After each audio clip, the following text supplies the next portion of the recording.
میم زال الف اور میم عین الف ریاضی کا یہ سبق ہم کر رہے ہیں۔ مشق نمبر 10 دیکھیے، ایسا عدد جو منفرد نہیں اور مرکب بھی نہیں، وہ عدد کون سا ہے؟ کون سا ہوگا وہ عدد؟ وہ عدد ہے ایک۔ ہاں، ایک نہ منفرد ہے نہ مرکب ہے۔ اگلا سوال دیکھتے ہیں، درجہ ذیل جوڑیوں میں سے باہم منفرد اعداد کی جوڑیاں پہچانیے۔ سوال نمبر ہے پہلا 8 اور 14۔ تو ہم دیکھیں گے کہ 8 کے عاد کون سے ہیں، یعنی 8 کس سے تقسیم ہوتا ہے؟ 1 2 کے پہاڑے میں 2 چوک 8، پھر 8 اپنے ہی پہاڑے میں تقسیم ہوتا ہے۔ اب دیکھتے ہیں 14 کے عاد کون سے ہیں۔ 1 2 7 14 اور 14 خود۔ اب دونوں 8 اور 14 کے عاد میں مشترک کون سا مل رہا ہے ہمیں؟ 1 اور 2، یعنی کتنے عدد مشترک ہوئے؟ 1 اور 2۔ تو باہم منفرد عدد کے لیے صرف ایک مشترک ہونا چاہیے، جبکہ یہاں پر 2 عدد مل رہے ہیں، اس لیے 8 اور 14 باہم منفرد اعداد نہیں ہیں۔ اس طرح سے کریں گے، ٹھیک ہے۔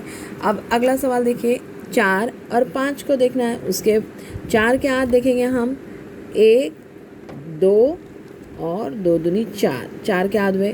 5 کے عاد 1 اور 5۔ اب دونوں کی عاد میں کون سا مشترک عاد ہے؟ 1، یعنی صرف ایک مشترک عاد ہے۔ اس کا معنی یہ ہوا کہ 4 اور 5 باہم منفرد اعداد ہیں، ٹھیک ہے۔ اسی طرح سے باقی کے سوالات آپ اس کے کیجیے گا۔ سوال نمبر 3 دیکھیں گے، 25 سے 100 تک تمام منفرد اعداد کی فہرست تیار کیجیے اور وہ کتنے ہیں لکھیے۔ دیکھیے 25 سے لے کر 100 تک کرنا ہے۔ آپ کے پاس چارٹ بنا ہوا ہے، وہاں سے دیکھ کر لکھیں گے 29 31 37 41 47 53 59 61 67 71 73 79 83 89 91 97۔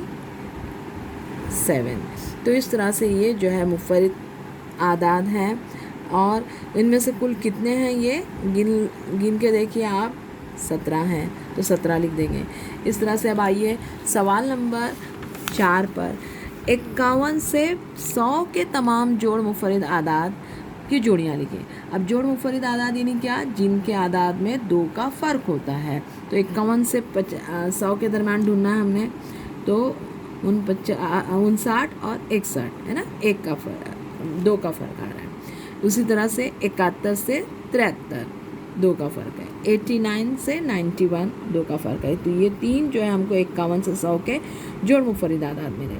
اس طرح سے سوال نمبر 5 کریں گے آپ، 1 سے 50 کے درمیان سے باہم منفرد اعداد کی جوڑیاں لکھیے، ٹھیک ہے۔ باہم منفرد اعداد کی جوڑیاں تلاش کیے تو کون سے مل رہی ہیں ہم کو؟ 2 اور 3، جس کا عاد ایک ہی عاد ہے۔ 5 اور 7 11 اور 13 17 اور 19 اور 29 اور 31۔ اگلا سوال دیکھیے، منفرد اعداد میں سے جفت عدد کون سا ہے؟ تو بچوں ایک ہی جفت عدد ہے، اور وہ ہوتا ہے منفرد اعداد میں ایک ہی جفت عدد ہے، اور وہ ہے 2۔ باقی کے تمام اعداد جو ہے وہ طاق اعداد ہوتے ہیں۔